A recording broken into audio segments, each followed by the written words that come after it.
All right, everyone. Welcome. Happy Friday. Thank you for joining us. We are so excited to have you for yet another Leader Factor webinar. Thank you for taking the next 60 minutes to talk with us about psychological safety. One of the things that we see is that people that are interested in psychological safety, the overwhelming majority, really care about people. We do too. That's why we're here. Our mission is to influence the world for good at scale. That is why Leader Factor exists. So thank you. And for all your help for being engaged in this process. So Tim, thank you for being here today. We really appreciate you. Thank you. Good to be here. It's going to be a great webinar. Tim, you want to talk about what's on the screen here? Yeah, well, we're kind of excited. Today's a big day. So we're on the homepage of HBR this morning with a new article titled The Hazards of a Nice Company Culture. Tanya already read it. Oh, really? That's great. This is a topic that we've been studying and researching for a long time, and we've been trying to identify the patterns of, well, the dangerous patterns of a nice culture. When that niceness becomes the veneer of civility, and it's really not very nice anymore, and it actually can have catastrophic consequences. And so we just wanted to mention that to you today because it was published this morning. So we're kind of excited about that. If you like it, share it.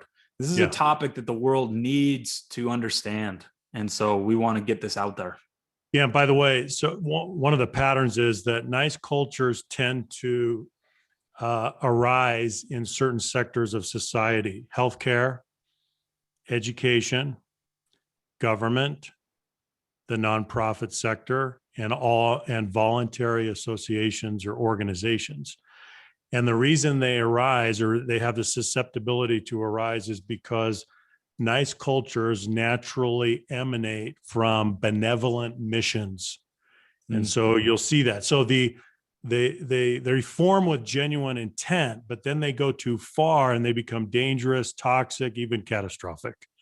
So take a look at that. I think you might find it helpful. Yeah. And we'll ask the moderators to go ahead and put a link to that in the chat. So if you haven't seen it, that'll be forthcoming.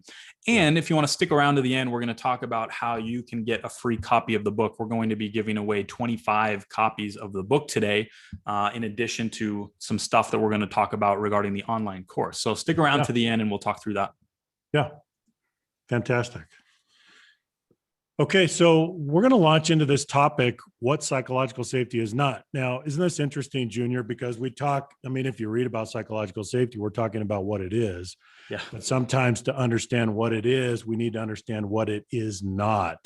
Yeah. And the reason that we're spending time on this topic, excuse me, is because people misinterpret and misapply the concept. Does that matter? It matters a lot. It has consequences. It has implications that are far-reaching that can hurt the organization and can hurt individuals. Yeah. So we're going to talk about 7 patterns of misinterpretation and misapplication. And so the first one, in fact, Junior, why don't you, let me begin. Let me back up and just talk about what psychological safety is from our standpoint. We can define it in 5 words. The basic concept of psychological safety is an environment of rewarded vulnerability. Now, we'll talk a little bit more about what that means and why it matters so much at the end. But rewarded vulnerability is the crucial enabling condition that allows a team or an organization to perform. And the reason that rewarded vulnerability is so important is because you can't be yourself. You can't learn, you can't contribute, and you can't challenge the status quo and innovate without rewarded vulnerability. You need, and we need, your acts of vulnerability to be rewarded. So I need to reward your acts of vulnerability, and you need to reward my acts of vulnerability. That's how we achieve deep inclusion. And that's how we go all the way to innovation. That's how we create sanctuaries of inclusion and incubators of innovation. Okay, so we're just going to establish the definition of psychological safety to kick us off. And now we're going to go into the 7 patterns of misinterpretation. And so the first one is a shield from accountability. So Junior, chime in anywhere here. A shield from accountability. Here's what we find. People stretch the definition of psychological safety and they use it as a shield. They invoke it to protect them from accountability. They use it as a sort of diplomatic immunity. So I have diplomatic immunity. Now, if you're not performing, that would be pretty convenient, right? And so we see people using it as a shield from accountability. And then one of the arguments they'll make is they'll say, well, wait a second.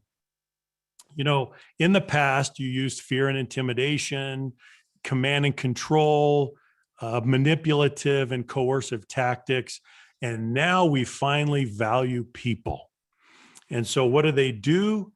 They stretch that premise to the point that they try to use it as a shield from being accountable for performance themselves. That's not psychological safety, right? Anything to add here, Junior? Have you seen that, everyone? In the chat, I'd love to see your thoughts on accountability. James says, amen. Chris, 100%. Melissa, yup. Tracy, yes, for sure. Yeah. I have seen it. What does it look like when this happens? Yeah. How does it show up? So we're twisting, right? We're twisting the concept. We're distorting the concept. We're trying to shield ourselves and protect ourselves from accountability. And that's not going to work. That's not what psychological safety is all about. It never was. Yeah. That's not psychological safety. And in fact, it just leads to poor performance, and it leads to divisions, and it leads to misunderstandings, and it leads to a fractured team and organization and more dysfunction. So again, we hijack the concept for personal self-interest to promote self-interest and to not be responsible. That's not going to work. There are a lot of good comments in the chat. Melissa has a good one. They just move around underperformers without holding them accountable. It brings down morale for the rest of us. I think a lot of time we don't understand to its full extent the effect that something like that has on the rest of the team, right? Yeah. If there's an underperformer and there is no accountability, that's not just the manager on that person relationship. It is the team relationship, and that can be detrimental across the board. Well, it sets a norm. Yeah. And it implicitly communicates and tacitly communicates that that's okay. Yeah. It's okay. So we're accepting that becomes a norm because we're tolerating it. Yep. And that itself becomes toxic to the team, because a high performing team is an accountable team and it's an inclusive team at the same time. Yeah. Donna's got a really good comment. She says, this is happening in our universities with grade inflation. That's actually really, really interesting. Yeah. If you haven't looked at that before, go ahead and take a look at grade inflation. That's an interesting point. Yeah, it is. Let's go to the second one, Junior. Second one is niceness. And this relates to the article that just came out today as well. Yeah. So we use psychological safety as a proxy for niceness. But what happens if collegiality, that friendliness, that warmth, that collegiality goes too far? Then what do we create? False harmony, false compassion. And again, we have this veneer of civility, but it's not the real thing. It's not genuine. It's not authentic. It's not the real thing. Niceness is not psychological safety, although it's not necessarily, it's not bad to be nice, but when the niceness goes too far and the intent's not there, it's a liability. It's not an asset at that point, right? How many of you think you're pretty good detectors on intent? Yeah. That's an interesting question, because as human, GR, very good. See, I'm very good at this. For the most part, we pretty much are. And that's something that is interesting to me about the niceness idea, is that niceness isn't fooling anyone, right? When it comes from a place of poor intent, or it's taken too far, you're not fooling anybody. You're not pulling the wool over my eyes. I can understand. And it doesn't take much for a human to be able to smell intent. We're really good at it. Yeah, we are. One of the things that I say here, and by the way, So for you producers, put the link to the Forbes article on this topic in the chat so that people can see it. But one of the things that I say on this pattern of niceness is that we don't want to be rude. We don't want to be rude. That's not the intent.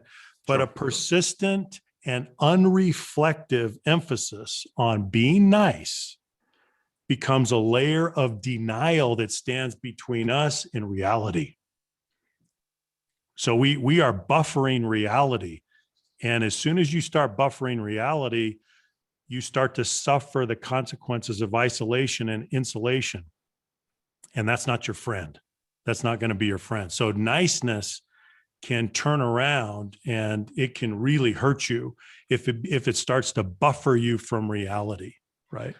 Asif says rich objective debate is curbed in the name of being Canadian nice. So he's talking about Canada. We've got a couple comments in here, and I would point out not in particular Canada, but maybe it's prevalent in certain geographies or certain industries. Tim, as you said before, there really are pockets of this that are pretty predictable. Another comment we got was churches, higher ed. We see this pattern more and more in certain pockets of society, in certain industries. That's very true. Let's go to the third one, Junior. The third one is, wow. I mean, we could talk about this one for a long time. Coddling. Psychological safety does not mean you are rolling your people in bubble wrap and that you are indulging them, that you are coddling them, that you are overprotecting them, that you are trying to shield them and save them from adversity, stress, anxiety. Welcome to planet Earth. There's this, right? So we need reality in order to help us grow and develop and solve problems and make breakthroughs and innovate. So coddling is when we take it too far and we're overprotecting people and we are contributing to their fragility. And this really becomes a problem. So we need resilience. And so what we do oftentimes is we do the opposite and we add to their fragility instead of their resilience. Okay. Let's look at that for a minute. It limits growth because growth comes out of your comfort zone. You have to leave your comfort zone, travel to your outer limits to create new capacity. So you got to stretch. That's part of personal and professional growth and development. We've got to stretch.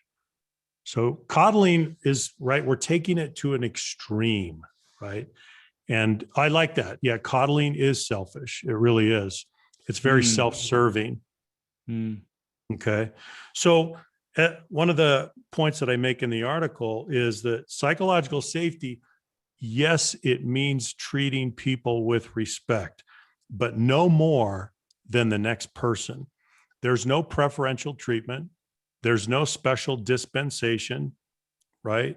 If you think about it, psychological safety is actually an equalizing force that creates a culturally flat organization in the midst of hierarchy and positional power. That's what we're trying to do. Create a culturally flat organization. Even though we have hierarchy, even though we have a division of labor, even though we have roles and responsibilities, we're not going to get rid of those things. But can we create cultural flatness in that environment? Yes, we can. Yes, we can. Tim, I've got a question for you. And this really comes partly from me personally, prompted by Ira. One person's coddling is another person's support. So I think that that's really interesting. The fact that there's some differentiation between how we support each member of a team based on where they are. Right. So the support, in a sense, would not be one size fits all. And we may have to meet people where they are. And what may appear as coddling to one person is really what someone else might need in that moment. Is that fair? I think so. And I think there's going to be some ambiguity at the margin there. Yeah, sure. But right, if our intent is good and people are honestly trying to do their part, then I think we can work it out, right? Okay.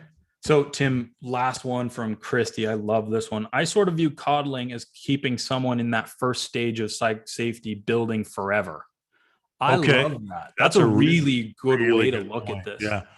I So hadn't thought stage of it one, that way. So, for those yeah, of you who don't know, the first stage of psychological safety is inclusion safety.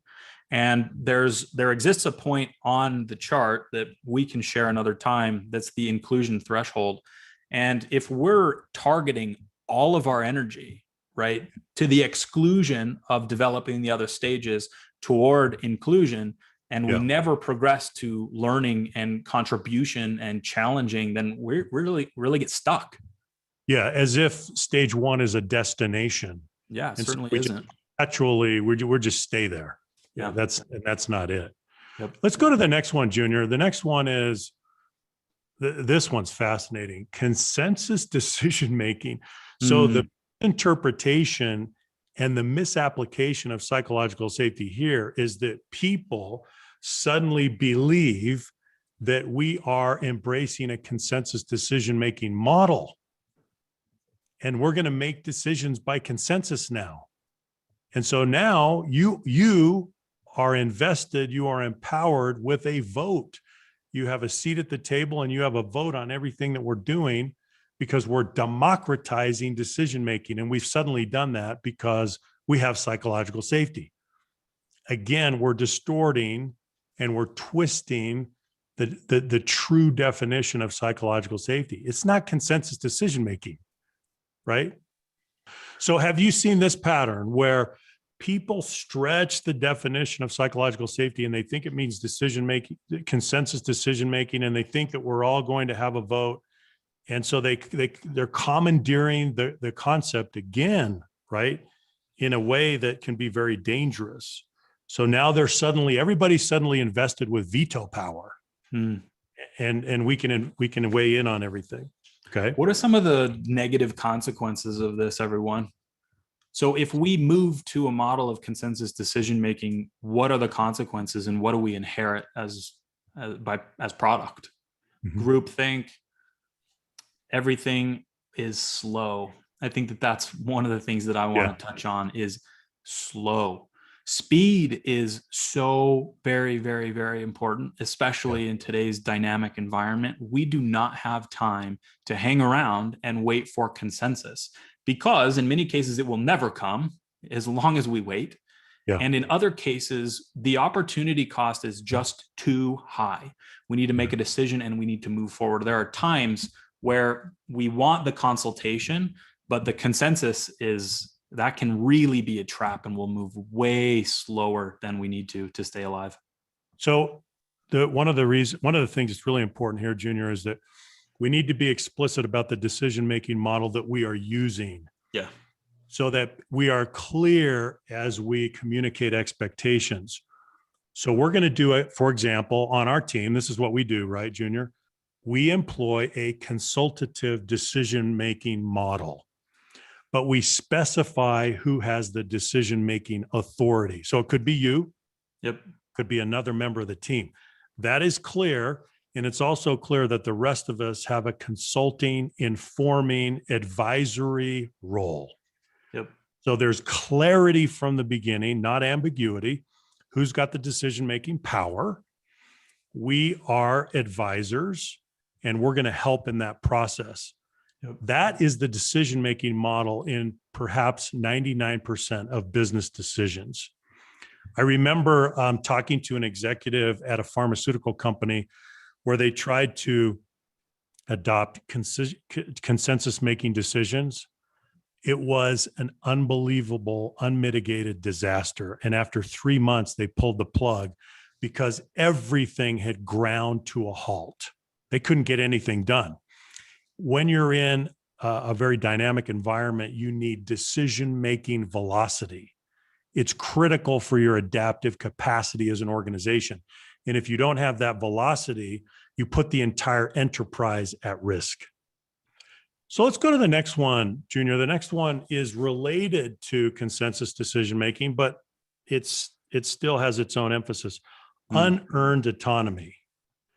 And again, this is where people, they they hijack the concept of psychological safety. They twist it, they distort it, they misinterpret it, they misapply it. And so the assumption here is that psychological safety invests me with a new level of autonomy that I didn't have before.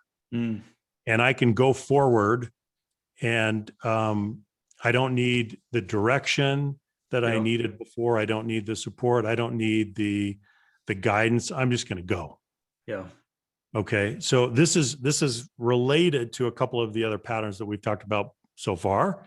Yeah. But you can see it's still a little bit different, right? I want to break this one down for a second, because this is one of the most interesting to me. So when we say that it is not unearned autonomy, we are saying that there is a thing as earned autonomy, right? Yes. And yes. What does that function look like? What do we exchange for autonomy? And this is where we start to have the competence discussion, okay? Psychological safety does not make competence irrelevant. Competence is more relevant than ever. It doesn't go away. Competence is real. And as you increase in competence, so you increase in autonomy. And that's the way that the model works inside contributor safety in the 4 stages. Is autonomy is not owed to you, it is earned by virtue of your competence. And as you increase in competence, your autonomy will grow. Is that right, Tim? Yeah, that's exactly right. So what people are misinterpreting here is that they think psychological safety is a redistribution of power. And that suddenly I have more power in the organization, but I didn't earn it in the appropriate way through my competence and through delivering results, right? Because when you get to stage 3, contributor safety, you have to deliver the goods. We're all accountable. And so we earn greater levels of autonomy, as you said, through our competence, through a track record of performance, through delivering results. And that is as it should be, because in all organizations, we're accountable. So this sudden redistribution of power and this sudden infusion of unearned autonomy doesn't make sense. That's not how we gain autonomy. It's not a human right. That's right. Yeah. So I'm just reading the chat right now. There are a couple comments that are really interesting. Earned autonomy equals competence. Autonomy is not automatically taken because psych safety says you have to listen to me and let me do what I want.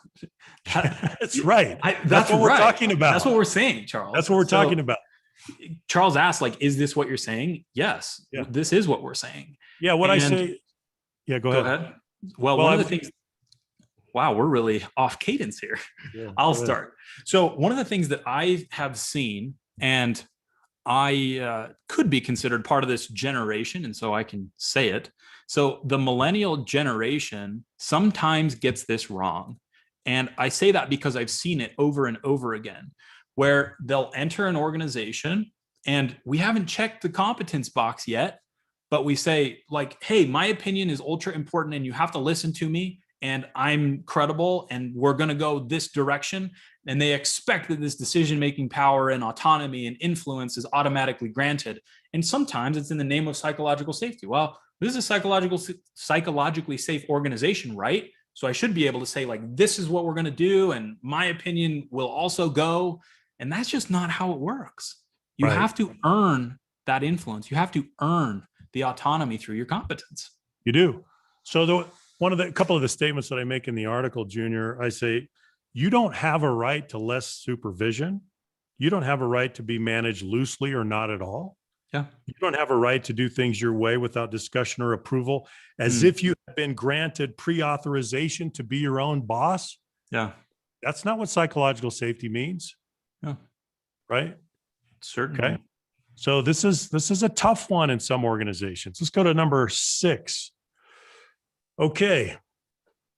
This is delicate, but psychological safety is not a proxy for political correctness. It doesn't mean that we automatically subscribe to an unwritten set of norms that represent political correctness. That's not what it means. So let's let's talk a little bit about this.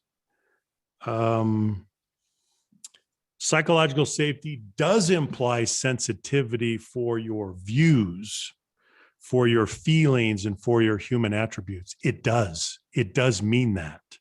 It does mean that, right? But psychological safety does not subscribe to a political agenda. It attaches itself to no policy, no person, and no organization. Nobody owns it. Nobody can commandeer the concept and the construct and say, this is ours, we own that. No, that's not how it works.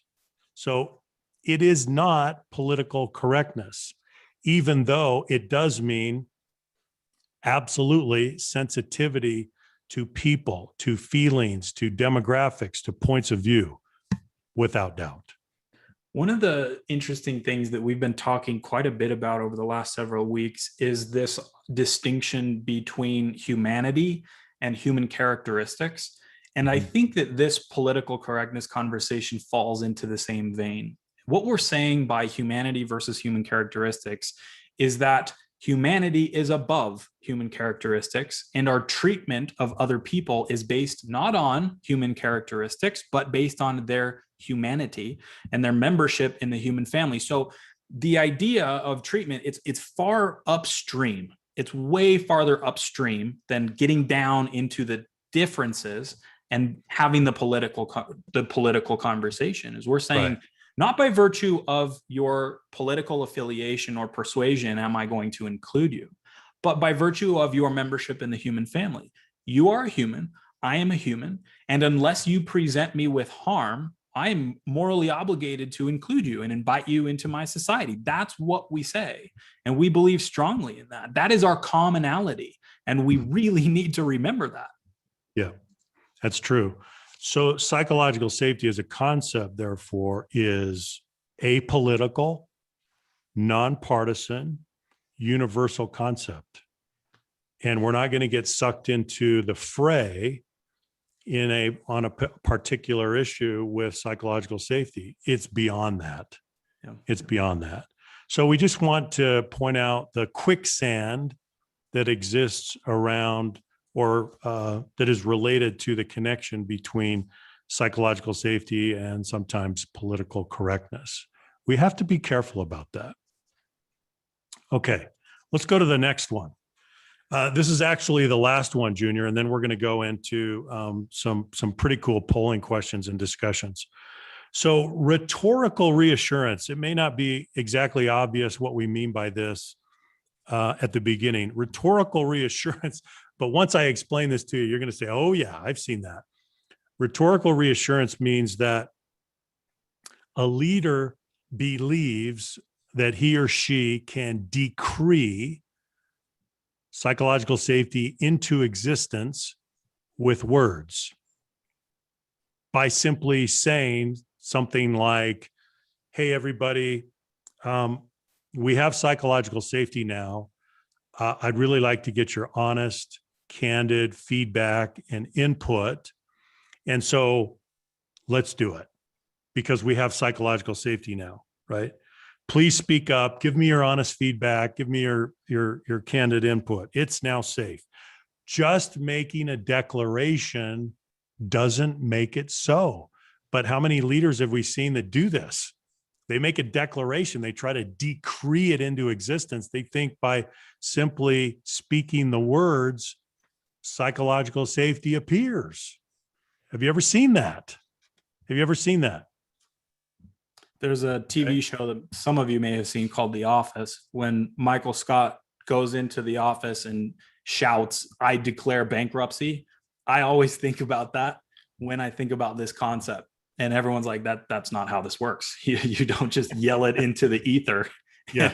And that's what happens. Yeah. The rhetorical reassurance is very interesting to me. And I've experienced that personally many times where someone will just say, right, this is a safe space, or you won't be punished for anything that you say, or I really value your candid feedback. And like, as if those 7 or 8 words set the stage and changed all of the behavior that had been previous, for years. Yeah. It just doesn't work that way. Yeah. The cultural legacy doesn't just go away. Yeah. Right. Which takes us to a very important point, and that is, what is the single most important factor in culture formation? It's simple.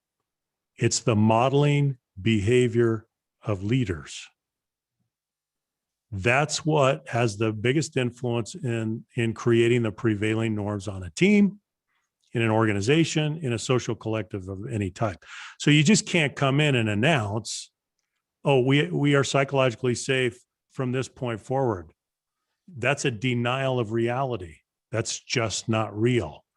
You've got to build it step by step by modeling and reinforcing the behavior, engaging in acts of vulnerability, rewarding others when they do the same.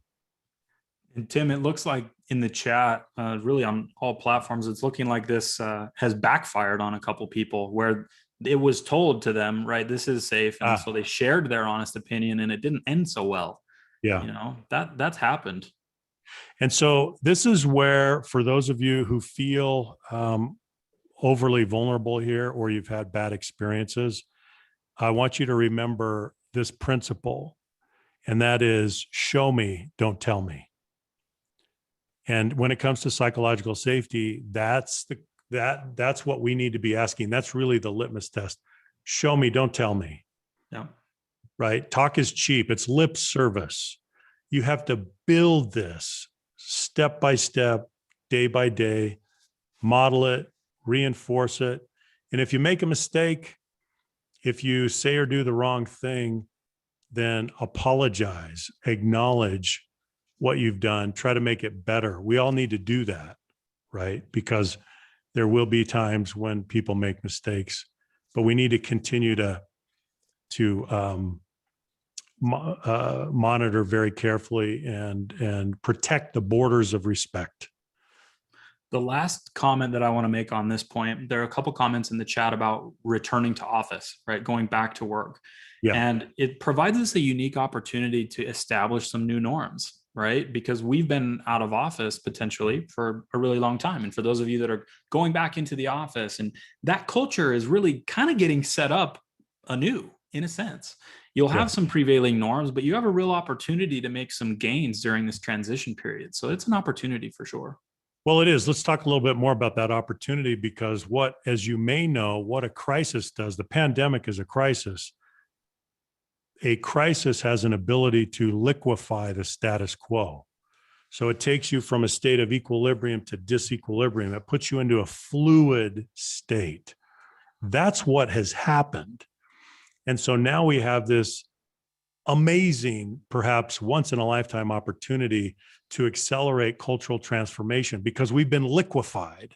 And so as we go back to the office, if we have a hybrid setup, if we go back and we're all faced, whatever it is, now's the time to do culture by design, not by default.